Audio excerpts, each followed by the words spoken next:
Hey everybody, it's Master Gallengeist here, bringing you my review of Thor issue 12. And this was a epic fucking issue, man. Like, I don't know what I was expecting, but I was certainly not fucking expecting this. And I'm just like, oh shit, oh shit. Like, I I'm really happy with what they've been doing with Donald Blake as a villain, because you're like, yeah, Donald Blake is a villain. That sounds kind of stupid. And then he starts doing this shit, and you're like, oh, that's not fucking stupid whatsoever.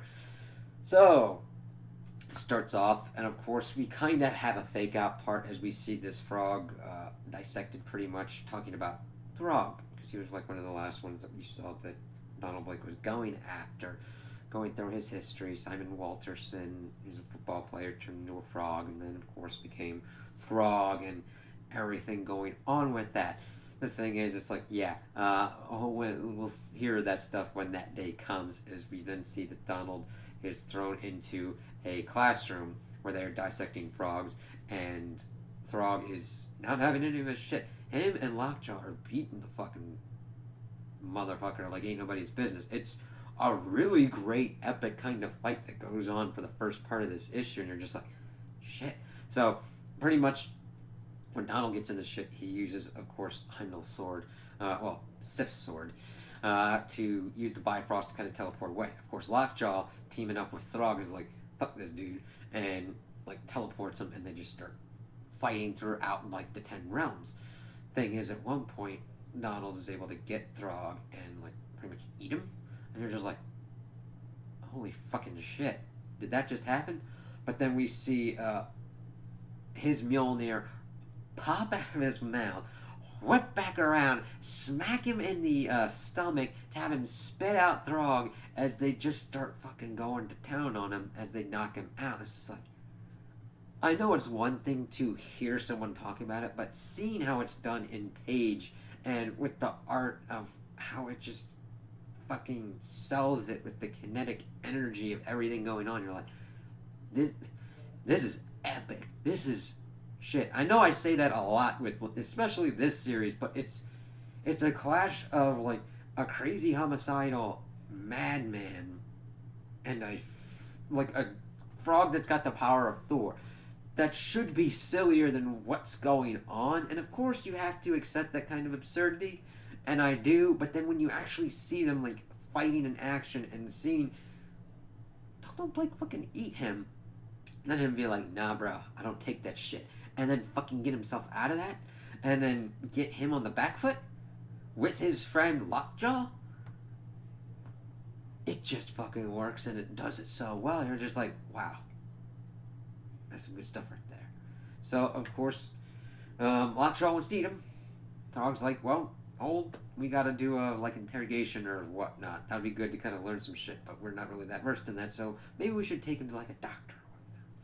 We of course see that Jane is kind of freaked out. She's starting to put pieces together and everything and figure out stuff. She tries to call Tony, of course.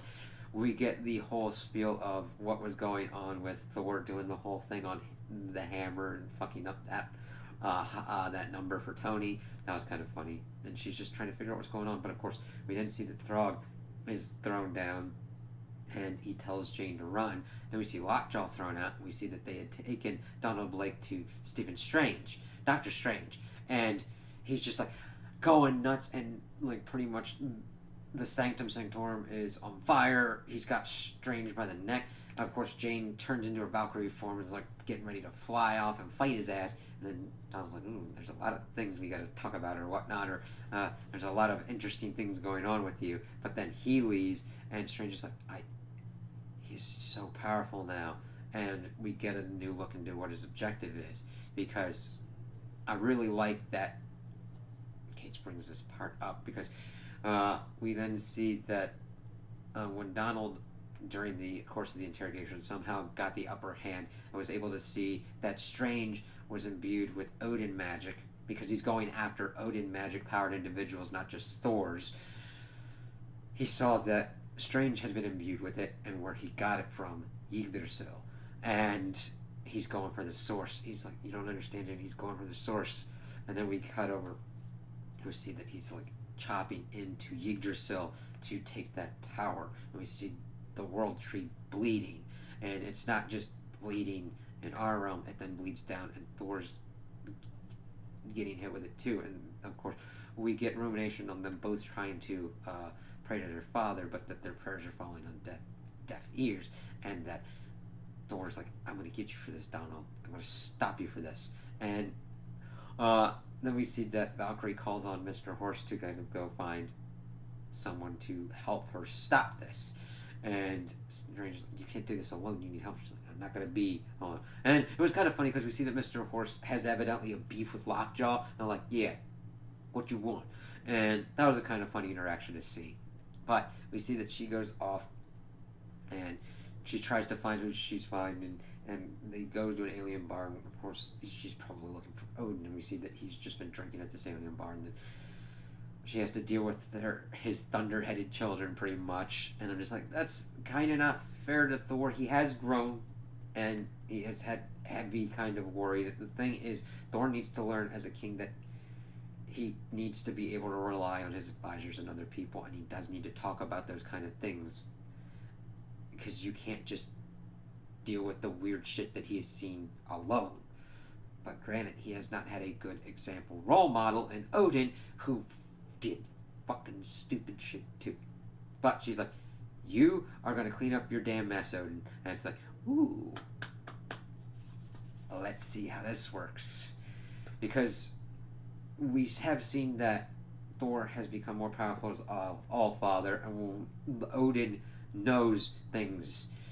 Granted, we don't really see much of him using his wisdom as much as we would like here in the comics, but we'll have to see if that kind of like falls out a little bit more as he teams up with Jane to take care of this vastly bad threat that has popped up, and we'll have to see like what depths Donald will be able to achieve now taking more power from Yggdrasil, and what that will entail, and how Thor will kind of deal with this fallout, because this is some heavy shit.